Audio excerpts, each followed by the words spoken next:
समय बीते में तनिक देरी ना लगे भैया। एक दिन के बाद सीता जी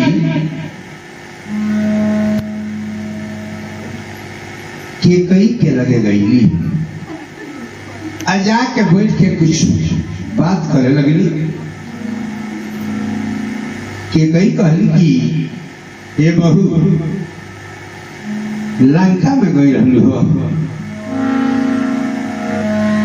एक दिन कहली के कई सीता से बचनवा, दस्तनवा तनी लंका के कहो।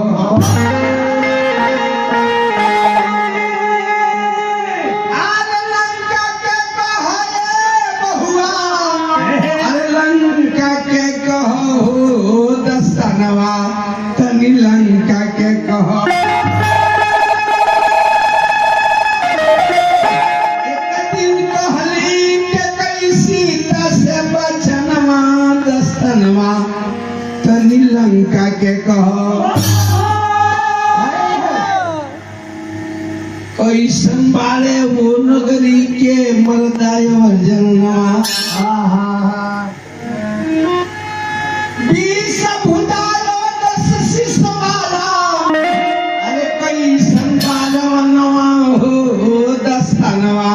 तनी लंका के कहो।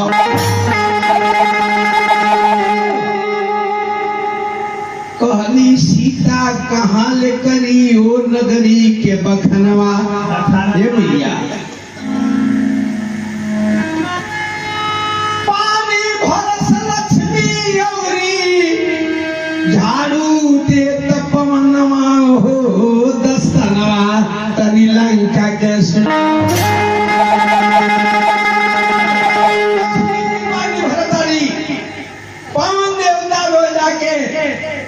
लंका के बाहर दे।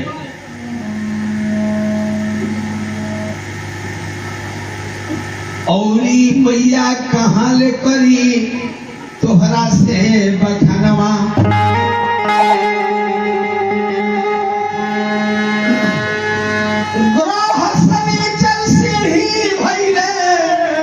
उतरे चढ़े रवनवा हो दस्तनवा तनी लंका के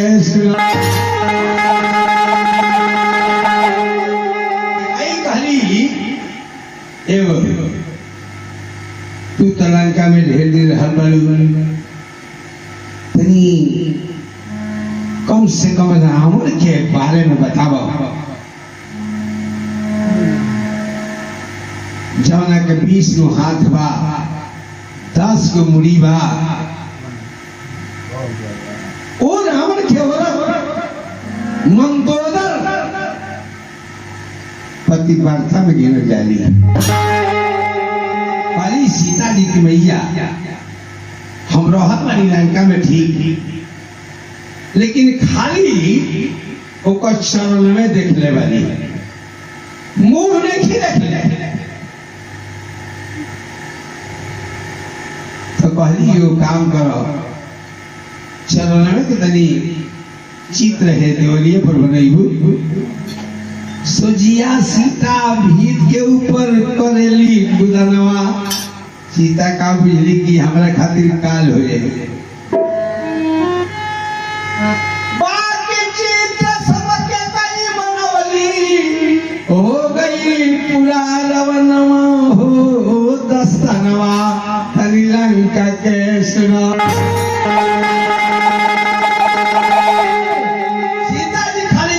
चित्र बनौली या बाकी चित्र के कई बना दहली रावण के भोजन करे रामचंद्र के भेजली अपन धवनवा। बाबू राम से कह दी कि आज हमारा घरे भोजन करे के धावन गई। भगवान राम से कहलस, भगवान के कई माता के जब आश्रम में गई ले तो कई जनता का कैले रहली। चित्र के ठीक सामने बिछावन बिछा दे रहली। खाना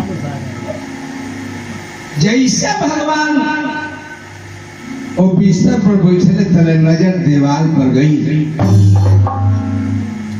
भैया ये हमारा अयोध्या में ई दुश्मन के हमारा चित्र कहाँ से आ गए? ये कोई जनतनी का कहली लंका में जो गईल हुई वह रावण के देखले बा करे ही काम हवे। ए भैया खीस के मारे रामचंद्र जी कइले नाही भोजनवा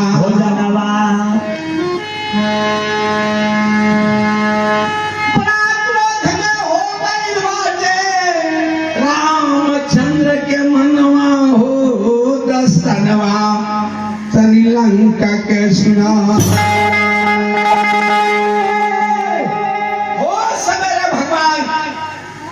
दरबार में बैठनी तो लक्ष्मण जी के बोलनी कहनी कि लक्ष्मण काल सीता जी के तहरा रात पर बैठावे के बाद सीता जी के ले जाके बबुआ जंगल में पहुंचावे के बाद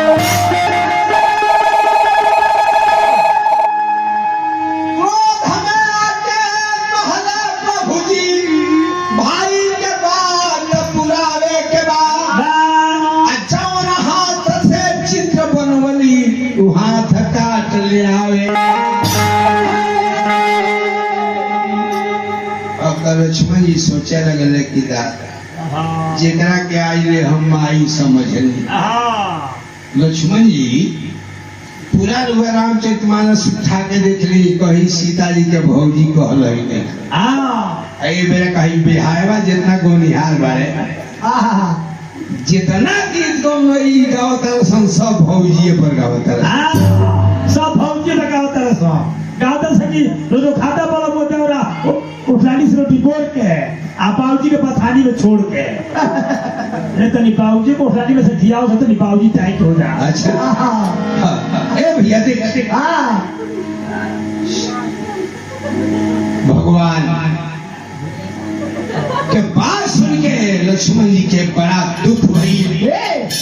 कहे कि भैया का कहनी रहुरा हमरा से भगवान कहनी कि लक्ष्मण अगर हमार बात ना पुरैबा सीता जी के लेकर जंगल में ना जइबा तो हमार मुंह देखे ना पैबा।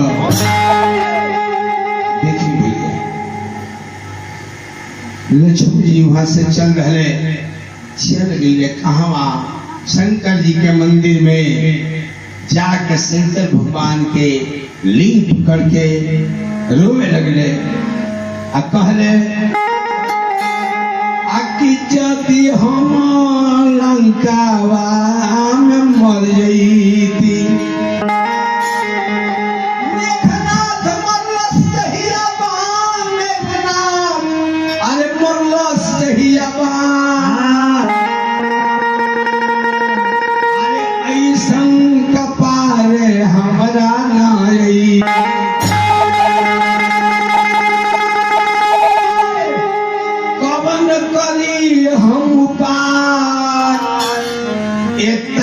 कही के लक्ष्मण रोवे लगले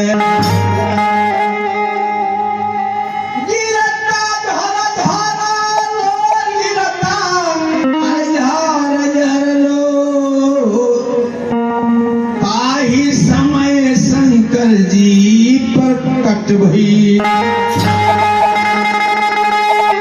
बबुआ सुन बात मोर तुहार दोष कौन नहीं है बबुआ। समय में शंकर भगवान प्रकट हुए और कहले कि बाबू लक्ष्मण रो मत तुहार में कौन दोष नहीं है।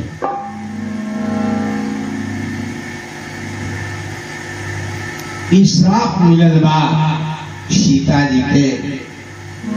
शंकर भगवान लक्ष्मण जी के मंदिर में समझावत है ये बाबू लक्ष्मण वाल्मीकि बाबा के आश्रम में एगो सुगा एगो सुगी रहता है सर। रोज वाल्मीकि बाबा कथा कही ऐसे हुआ सुगिया पेड़ पर से सुना सन। एक दिन दोनों के मन कैलस की तनी चल जा हमें देश दुनिया देखा जाए कैसन कैसन लोग मिलता इन्हें सोच के आ दोनों उड़ गए आश्रम में से। उड़ा तुरंत जब गया जनकपुर में सीता जी के फुलवारी कर जब दोनों सुगुआ सुगिया पहुंचने सुगुआ कलश की सुना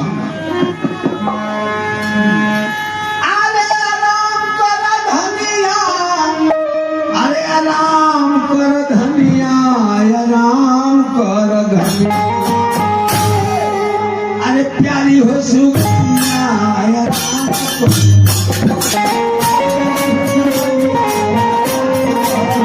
प्यारी हो सुगिया आराम कर धनिया।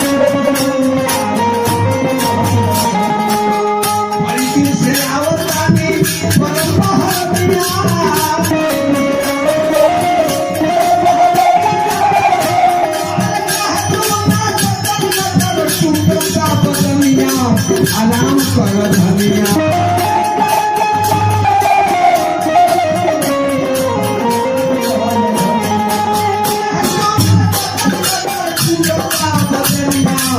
आराम कर धनिया।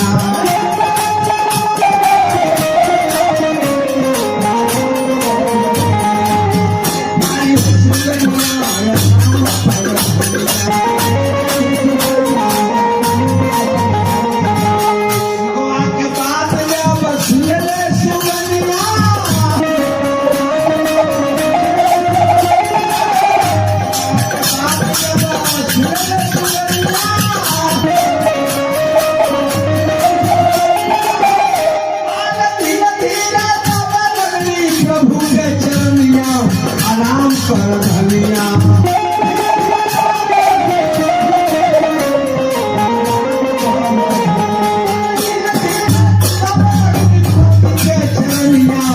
आराम कर धनिया।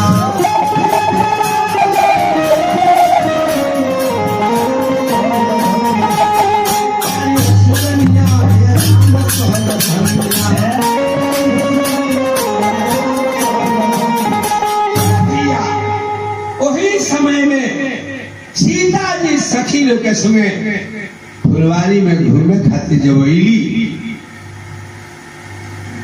शिवबा जब देखल सीता जी के तो कहलस की देखा हो दे घूमतारी सिया जी बबुनिया दे घूमतारी अरे हसिया बनी है एक दिन अयोध्या आराम कर धनिया। सुगनिया कलश की जब वैसा बात बा हे स्वामी तरी शरक के कम से कम चरण छुके से बात तली जाए तूने छुए गई ले जब सीता के चरनिया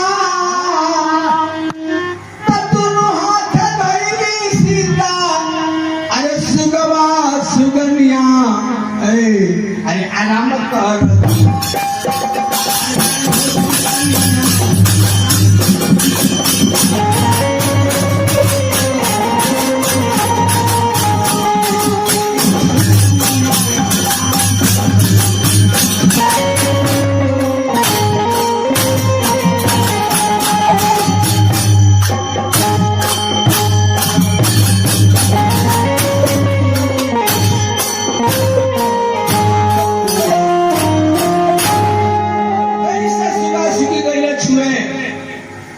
सीता जी दोनों हाथवा से सुगवा के सुगनिया किया धक आ कहली कि फिर से सुनाओ आपन बोली का अपना जुबान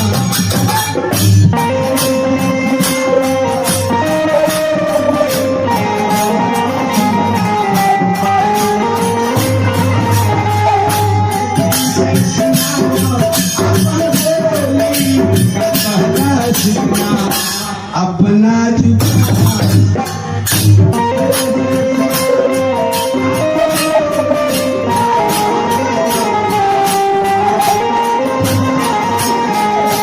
अभी कमरे तो बोली ताकत झुकना अपना झुकना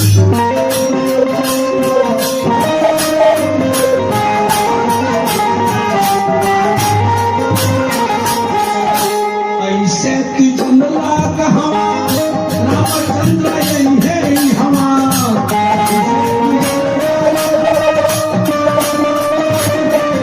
ऐसे तू जुमला कहाँ रामचंद्र यही है हमारा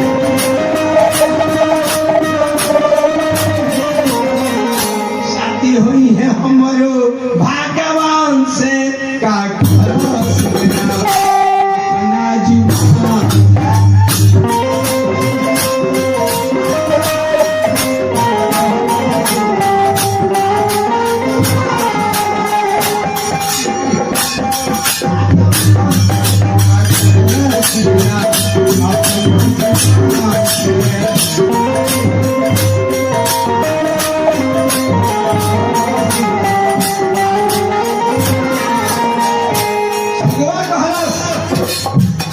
चवना जंगलवा में वाल्मीकि बाबा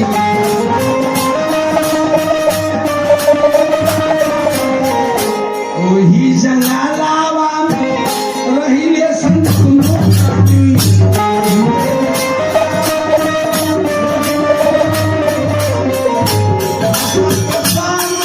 साधु के संग होला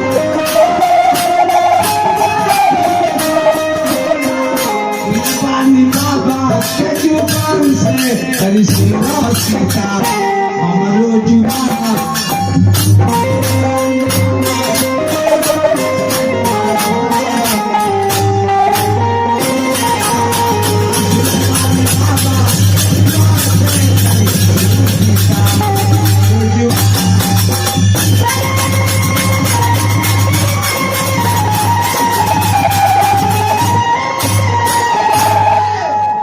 वाल्मीकि बाबा बतौले बानी कि पहले ही हम कहनी कि रामा अवतार होखे के 10,000 वर्ष पहले वाल्मीकि बाबा रामायण लिख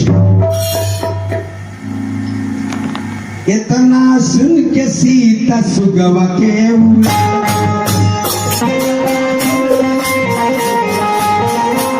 इतना सुन के सीता सुगवा के उनाली हली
सुगुआ के छोड़ दली आ सुगिया के धल दली कहली कि तुम्हारे बोली सागे के बाद जान फरस सुगिया करस की सीधा जल बिना मछली पति बिना स्त्री आ गाय बिना बछड़ी ना रहे दारू बिना पियकर ना रहे ऐसे कनिया की मैंने बंद बा ऐसे कनिया बंद बोलले बा मिलत बोलले बा पहले मिलत तो आगे से अभी तक पीछे से इंगरा आगे हम बनाओ पंचायत करे हमले का ए भैया साथ मिलते बा ए भैया देखिए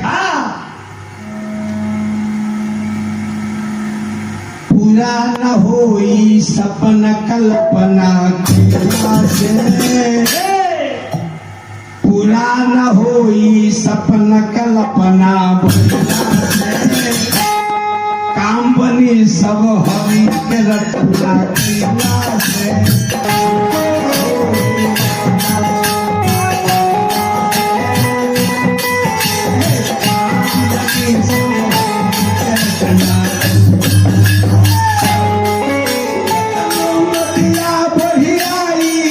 बाकी सागर जाके समाई,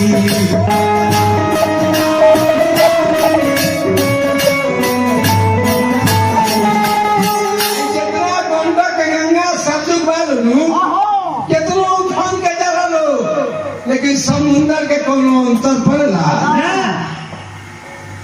कितनो नदिया बही आई जाके सागर में ही समाई, सारा संसार चल जाई बाकी अग्नि के प्यास न बुझाई, जलावन धीरा से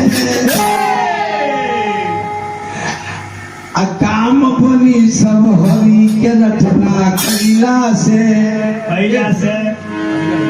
दुनिया के संपत्ति मिल जाई बाकी लालसा नाही उड़ाई, ना दुनिया के संपत्ति मिल जाई बाकी लालसा नाही उड़ाई, सारा सुंदर मिल जाई बाकी बसना नहीं मिटाई, भइला से आ काम बनी सब हरि के रटना कैला से। इतने ना सारा संपत्ति बिक जाई बाकी शराब के लत न उड़ाई, दिन दिन और गढ़वाई जब तक ले ना मुआई, त्याग ना कैला से आ काम बनी सब हरि के रटना कैला से।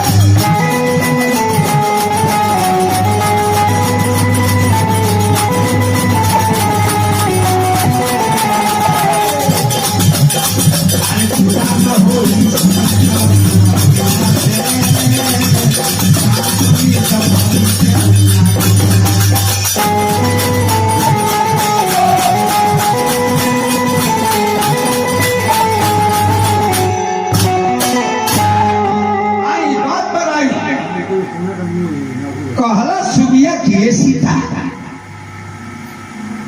ये हमनी के दोनों प्राणी में बिछो है डाला। कहली सीता जी केतनो तू करबू सुगी तो हो के ना छोड़ब, ले जाए अपना मकान रे, सोना के पिंजरावा में तोरा के राखे बसुगी, राखे अपना समान रे, सेवय मुलावा के रसवा पियाए बतो के, अरे भोर ही कराए जलपान रे, कितनो तू करबू सुगी तो हके ना छोड़ब। सुगिया कहसी सीता हमनी में बिछो मत जाला, छोड़ दो काहे कि पति बिना स्त्री दुनिया में रहेली लेकिन शोभा ना पावेगी। सीता जी कहली कि तू कितनो करबू का हरे कि तो के हम छोड़बे ना काहे कि तू 12 बरिस आगे या 12 बरिस पीछे। सुगिया रोए लगल, कहलस का कहलस, सुना सीता मोर बात सुना, सीता मोर बात,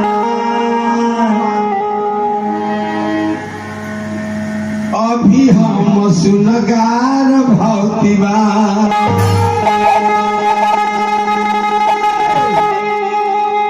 दिहनु पिछो हाथ डाल जही आयो जुतिया गारा भावती हो खबर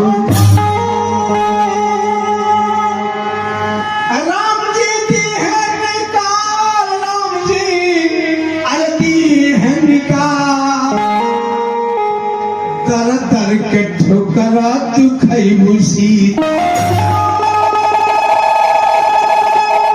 मानवतिया हमार इतने कही के सुखिया मर गई सीता रहली पाछता सीता रहेली पाछता इहे कही के सुगिया मर गई सुगवा करस ये सीता का कर रहलू तू हमनी दो आदमी में विषो कर रहलू जैसे हमारा सुगिया के छीन रहलू अरे कहलो छीन ली है राम जहिया तू अयोध्या कर भावती हो खबर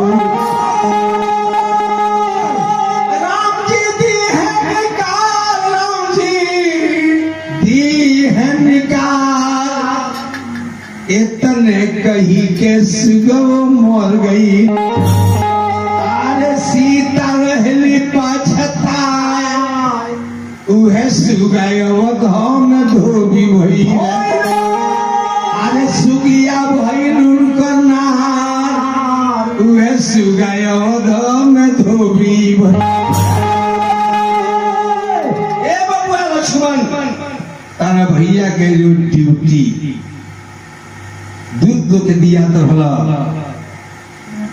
दूध तो जाई पूरा अयोध्या घूमी पता ही लगाई कि केहू के कोनो बात के तकलीफ नहीं खेली लेकिन बाबू वो है एक दिन धोबिनिया भाग के दूसरा के घर जाके रात भर रह आप यहाँ महिला जब आई तो धोबिया पर से कहा रहे बताओ ना वही मेरा कपड़ा दे गोश दे दे आ रात भर कहाँ रहे ए भाई ये बनाओ दे मार के साथ तो धोबिनिया करसी हम वही रही न तारो ऐसा मतलब का बा आई अब तो धोबिया के टेम्परेचर बढ़ गई और भाई कोही रही वही रही आई बोले बेटा बलिया पर अरे ठीक है मैं खबर हमरा डर के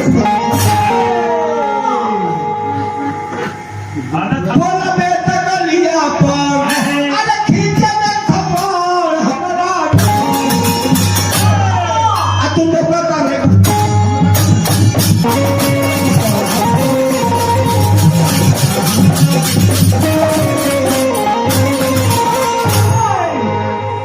जवाना सीता के रावण अरे रखल से अपना घर हमरा घर के घर अबे डर के कर बड़े मारे नहीं मेरा चामड़ा खींच ले छुरी में लाते मार देंगे छुरी में लाते मार देंगे ए भाई सब कोई लाद में छुरी मारे ना तो कभी लादे में छुरी मारे नदी का पूरा बास है गवर्नमेंट का जाएगा जवाना सीता के रावण रावण अरे रखल से अपना घर हमरा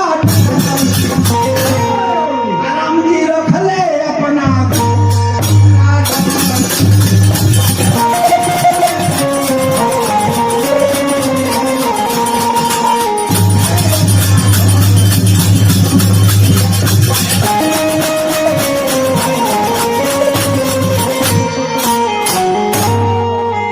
शंकर भगवान समझौले कि बाबू लक्ष्मण लक्ष्मण में तोहार कौनो दोष नहीं है भैया के बात मान के सीता जी के लिए जाके जंगल में छोड़िया यही में तोहार भाई बा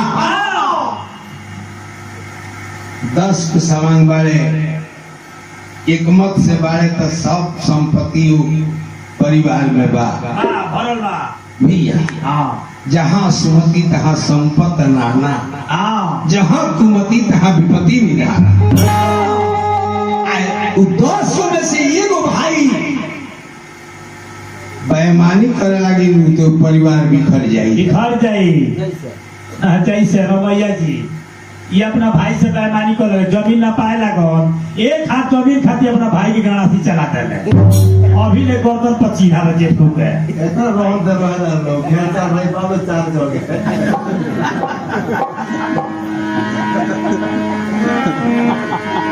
ए भैया देखिए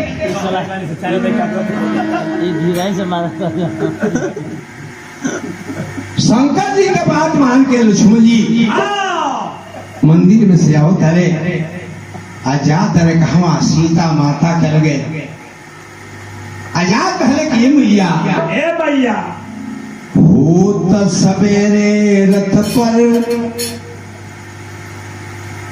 तहरा के बैठावे के बाद अब भैया के आदेश भइल बा ले जाके जंगल घुमावे के बा। ई लक्ष्मण जी ने कहत कि तहरा के भैया छोड़ के आवे के कहल ना बड़ा खुशी भइले आज सीता जी के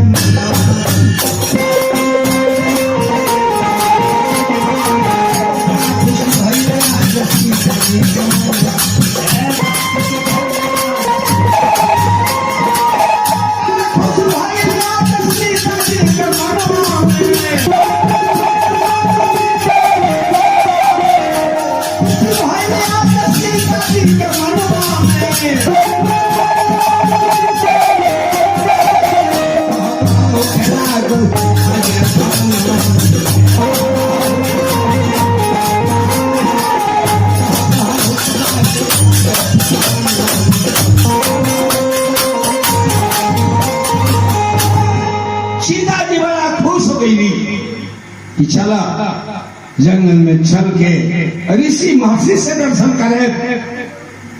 एगो और बात रुआ सुन ली, गर्भवती औरत होके और औरत के रुआ रामायण के कथा वीर से कथा सुना देख ले तो लड़का को वो वीर हुई कयादू के गर्भ में प्रहलाद जी रहे नारद जी राम नाम सुनो तो भक्त प्रहलाद भगवान के भक्त भइले ना आ गर्भ में अभिमन्यु रहे तो अर्जुन चक्रव्यूह के लड़ाई सुनो बोले तो लड़का का भाई वीर भाई सारा कौरव दल के छक्का छुड़ा दे रहे 10 मिनट में 60,000 कौरव के मर रहे। सोची सारा हमनी के अपन कल्चर छोड़त जा रहल बनी, अपन धर्म का बा कर्म का बा भैया एहू बेरा का बीरे बालो एहू बेरा का बीरे बालो तू में ना हुआ खाली एगो दुकान डांस ये लइको सीखत है सब कौनो तलवार भाजे के लाठी भाजे के नहीं खे सीखत ना। हां ए ब्याजी आए उहे कथवा सुन ले बालो डीजे वाला अब जन्मदिन तो डीजे आकाश रसगुल्ला हां ये सुन ले भगवान करी त देखिए भैया हां कबो बढ़िया चीज सुनावे के चाहिए न कहा दे ये घटे जाई ना लइका जन्म तार संग हुआवे लागत तार संग तो माई लोग के दाह लागत बस कोरा पे ले लेता खिलावे लागत चुप करावे लागत लइका ने खसम चुपा तो कहता लो कि हालो हालो बबुआ हालो हालो जियारा बाबू मोहम्मद बाबू लोर मती बरसाओ हौ देखो भूई आई नियारा बाबू हमार चुप हो जा मत दसियारो अरे हौसम ओहू से नहीं खेलो बाबू लोग चुपा कहाँ दे घरों में से आंगनों में लेके चलिए उतर हाँ कहता ले कि बस हंस दो दूम का कोस दो चुप का बाबू चुप का तो गोबर सिंह आ जाइए वे बाबू जे हड़कपत रे कहियो वीर शिवाजी या महाराणा प्रताप ना हुई है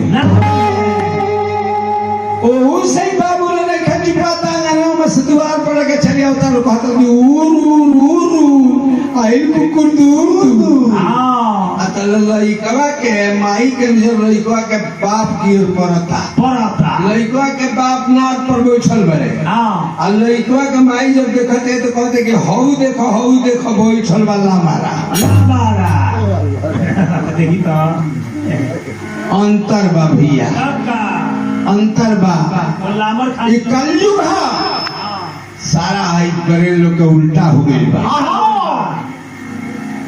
सारा परे गहूं बिकाता 16 रुपया किलो तक केहू माल के नहीं खेखिया ये भी अच्छी है से केहू ने खलो किया कि भोजिया छेड़े लगी माने गोबर टाइट ना हुई आ चोकरवा वाले तो मिल से आवेला अच्छा।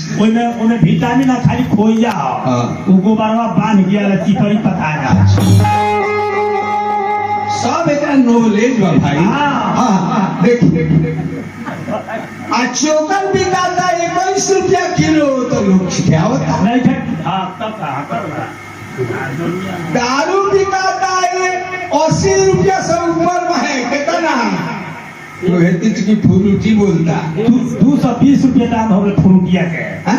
220 रुपया फ्रूटी अच्छा हाँ देख आ दूध खूब बढ़िया हुआ किने जाए उनका 40 रुपया के 1 लीटर 1 लीटर कौन नहीं खेलो पिया पचवे न करे पचवे ना करी देख 3-4 लोटा उठा ली है हाँ?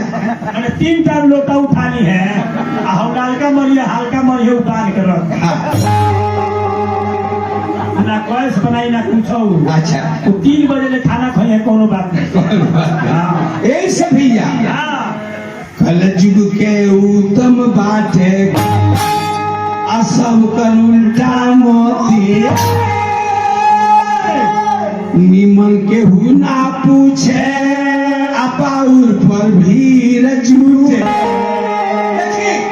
निमन के सफा लोग बाउल पूछता उनका रहे बरनी सब कर पाए ऐले लक्ष्मण जी ओ सवेरे रोज सजा के लिए उतरे आ सीता जी के रथ पर बैठा लेता है अब बैठा के रथ के लेकर अयोध्या से चल रहे सीता जी चार हलवाई लक्ष्मण जी के संगे रथ पर बैठ गए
ये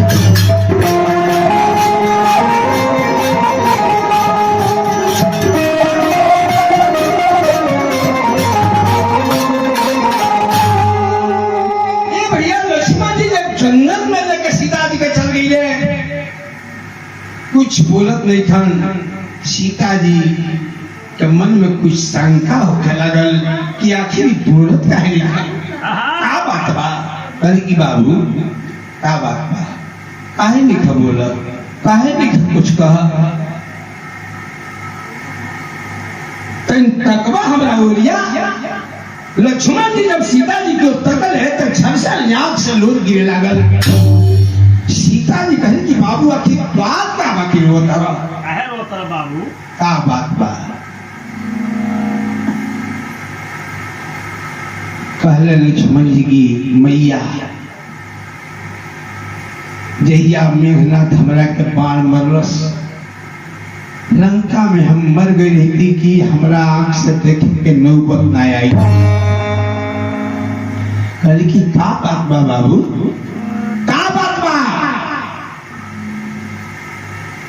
लक्ष्मण जी रोता रहे, कहले अरे सुनो माई हमर बात, भाई तह के राज्य से निकाल दिहले,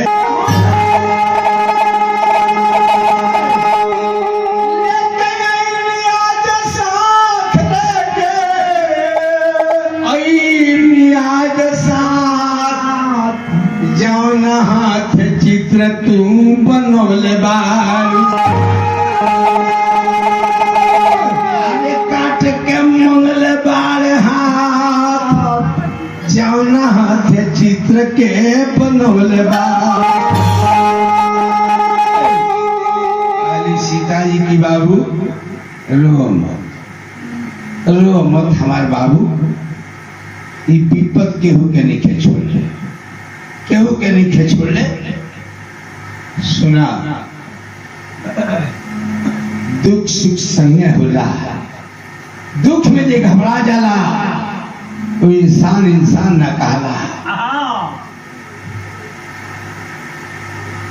आज से 60-62 पीढ़ी पहले, आज से 60-62 पीढ़ी पहले विष्णु के नाभि कमल से ब्रह्मा के उत्पत्ति रहे।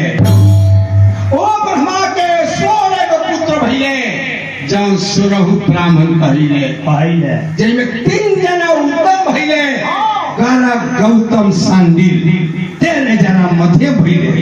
वही 16 ब्राह्मण से 16 गोत्र चलल।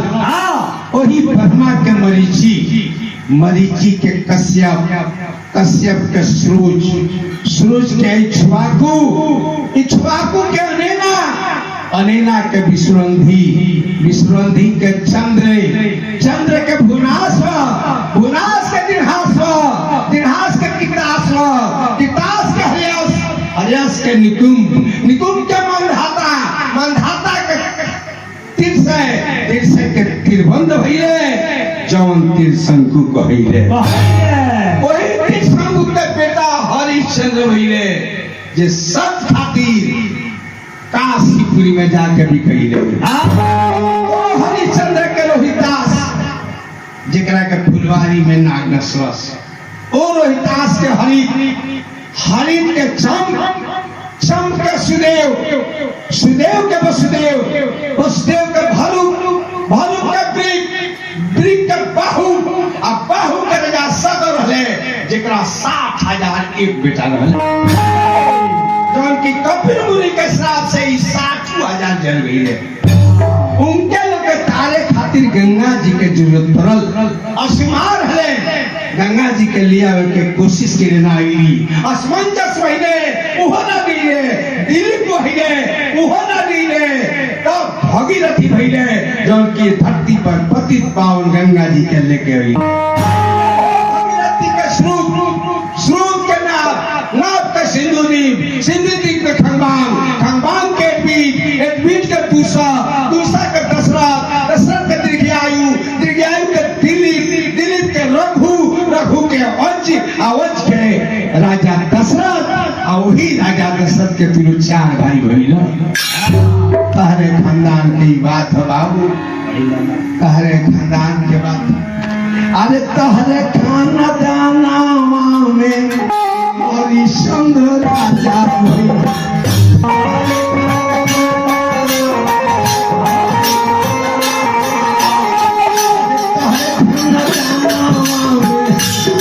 चंद्र राजा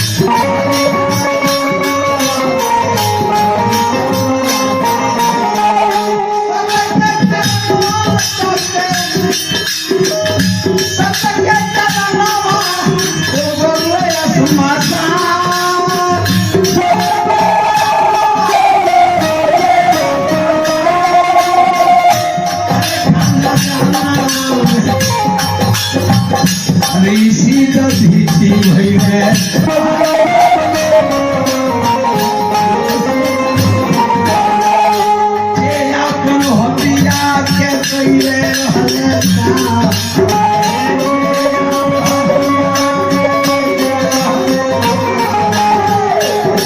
अपना हटिया के कइले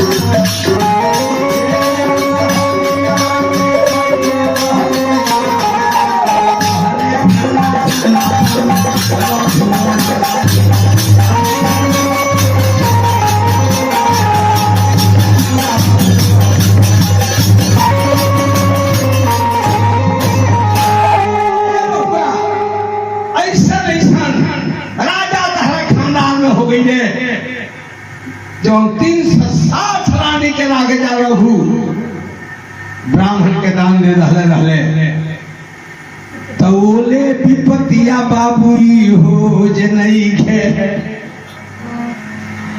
बबुआ लखन सुन बतिया हमार ओले विपतिया बाबुई हो जे नहीं खे।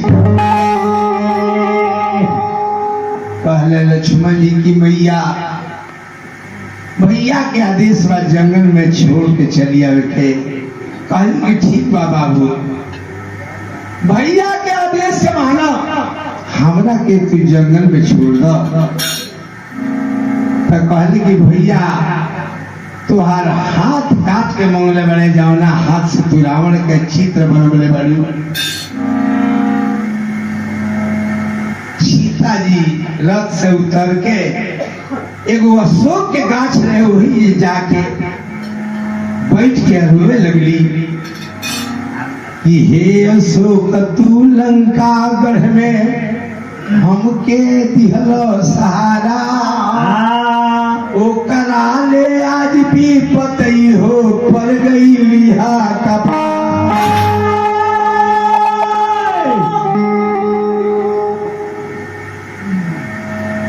उड़े लागल वृक्ष के पतैया अरे उड़ी उड़ी गइल वृक्ष के पतैया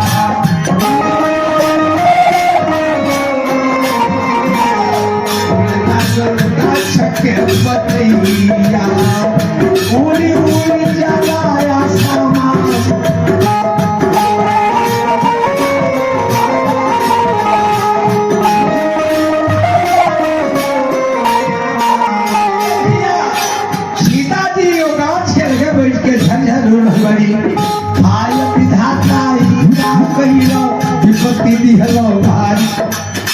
पति हमार हमरा के भेजले जंगल मझारी चालू लगता कि ही पाना केहू नहीं लौकेला हमार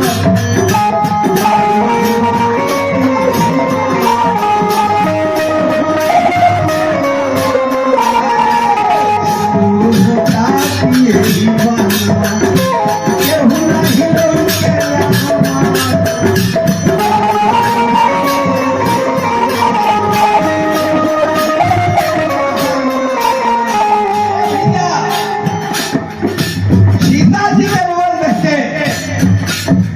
लक्ष्मण जी भी रोवत रहे सारा देवता को विशाल गई ये मेरा सीता जी के कुछ सहारा देवे के चाहिए। काहे कि खीस में आदमी कुछ बोल देला, आ जब खीस उड़ा जाला तब हमरा ई बात बुझाए लगेला। विश्वकर्मा के बुला के देवता लोग कहल कि रुआ चल जाई जंगल में, आ जाके सीते सब हाथ एगो बना के लक्ष्मण जी के दे दिया जाए। इतने में वही विश्वकर्मा, इतने में वही विश्वकर्मा सुंदर एगो हाथ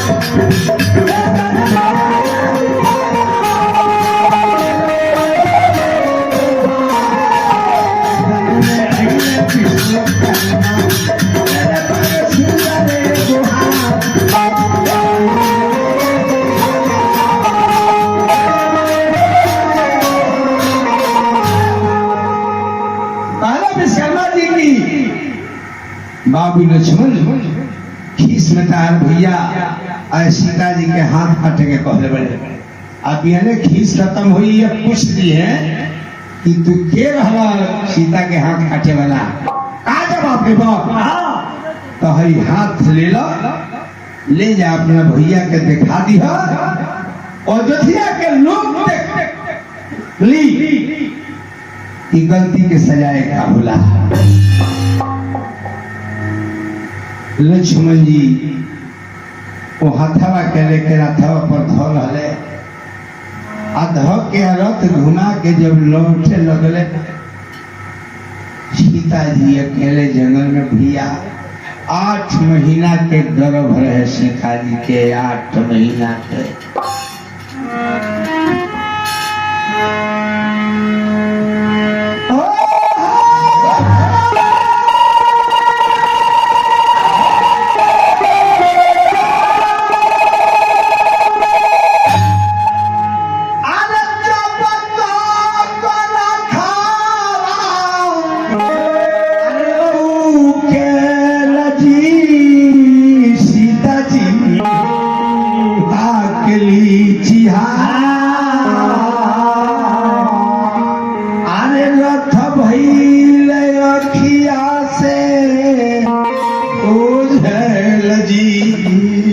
लागल नगरी में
कि हमरा इस तरह भागी इस संसार में के पैदा भइल बा। आवत ससुर के अपना आ गई जी स्वामी के भइल बा नवा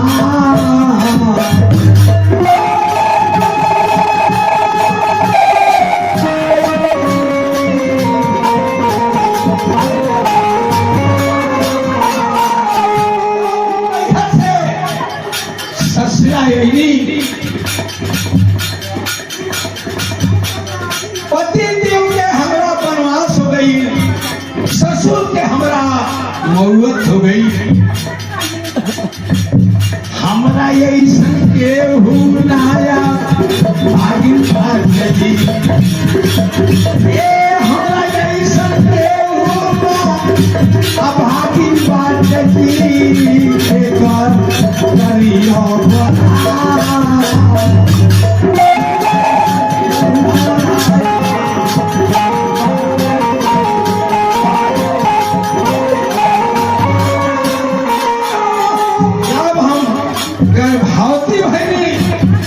पति देव हमरा के महल से निकाल रही,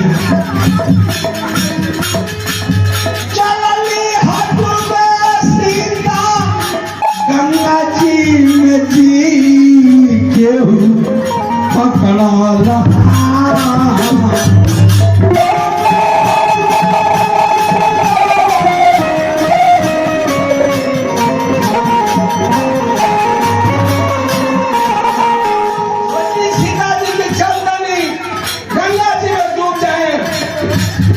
संसार से उड़ा जाए भैया।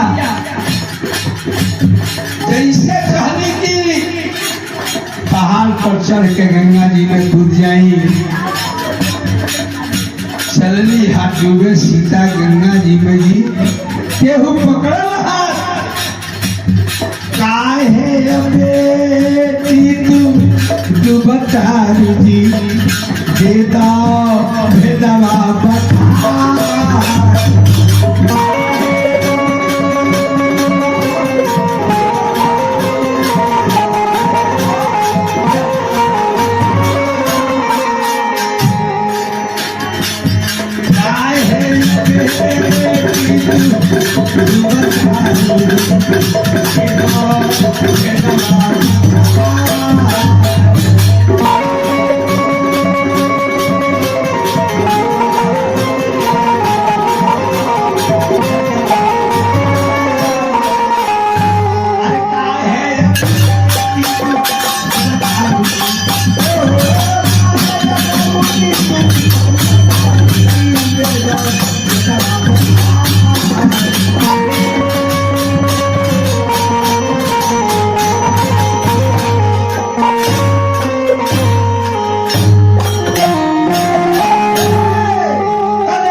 वाल्मीकि बाबा सीता के बाह पकड़नी, कहनी की बेटी ये हालत में आई आत्महत्या करे का बात बा बेटी, काहे डूबे जा रहलू।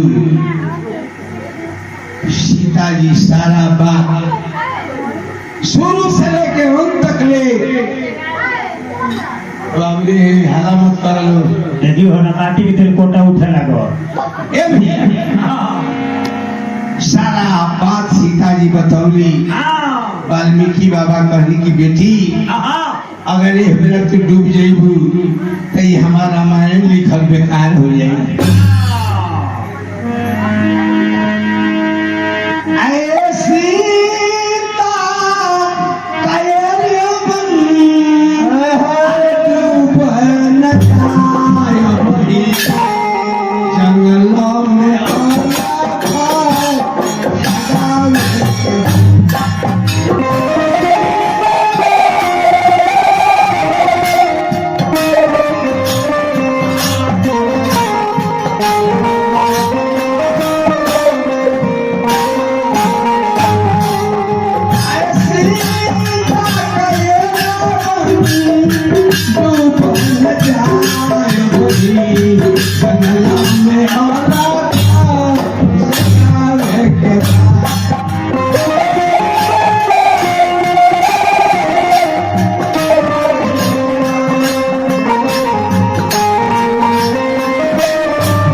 कौनो तरह से बचावे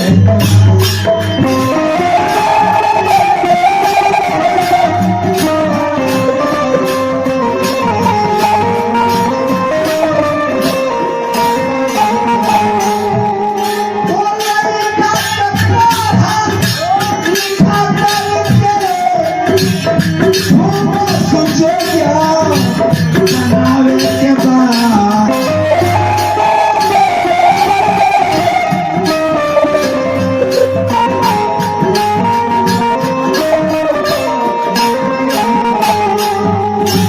वाल्मीकि बाबा घड़ी की बेटी ओही लइका सताहरा ओही लइका सताहरा सोना जब एक दिन अयोध्या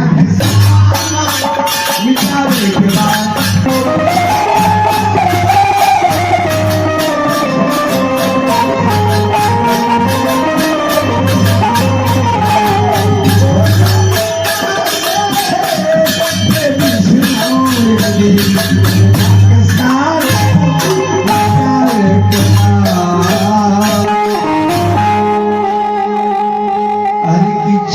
चला बेटी चला हमारा या सारा मामा होई गुजारा तोहारा है लेके आसरा मोआ मुनि संगा मनवा में खुशिया वाल्मीकि बाबा सीता जी के बुला के लेके अपना आश्रम में गई सीता नाम बदल के वन देवी रखले वन देवी आ सीता जी के काम मिलल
सीता जी के ड्यूटी हो गई।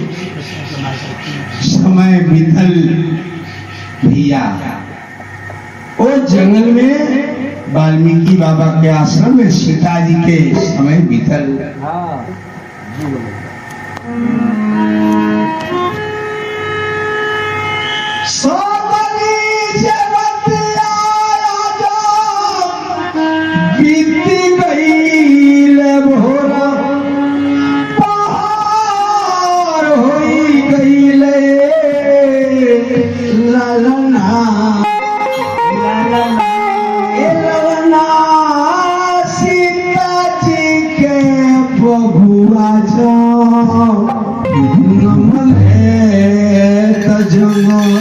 लो में मंगल भइले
सीता जी के वाल्मीकि बाबा के आश्रम में बबुआ के जन्म भई। वाल्मीकि बाबा बड़ा खुश हुए तो का कइले हो आखिरी गाना बा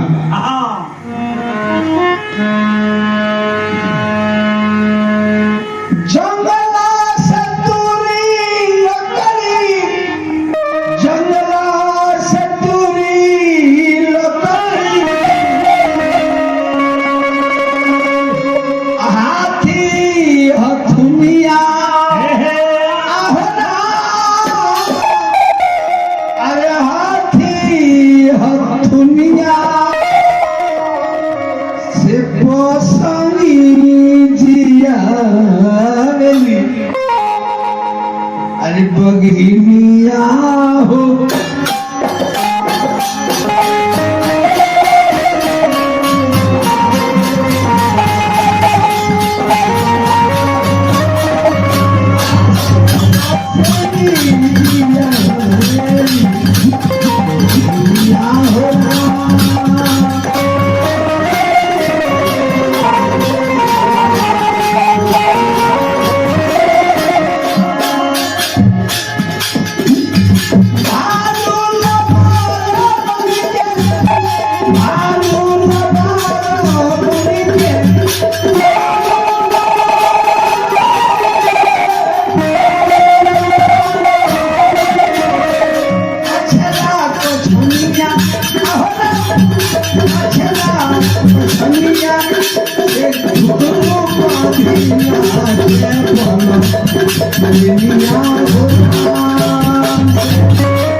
चली खेले ना दुनिया हो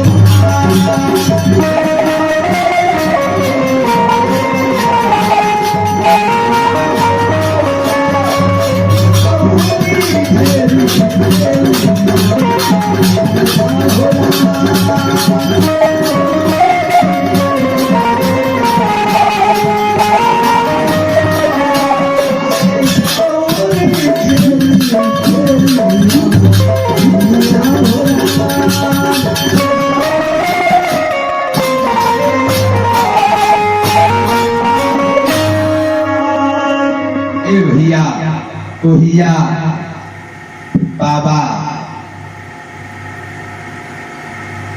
वाल्मीकि जी वो लड़का के नाम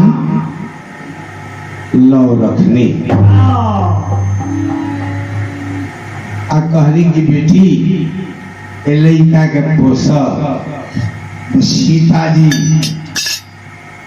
वही आश्रम में पोसे लगली आ कहानी हमारे ही जी रहल फिर लोगन के समय आई आई हाँ आई तो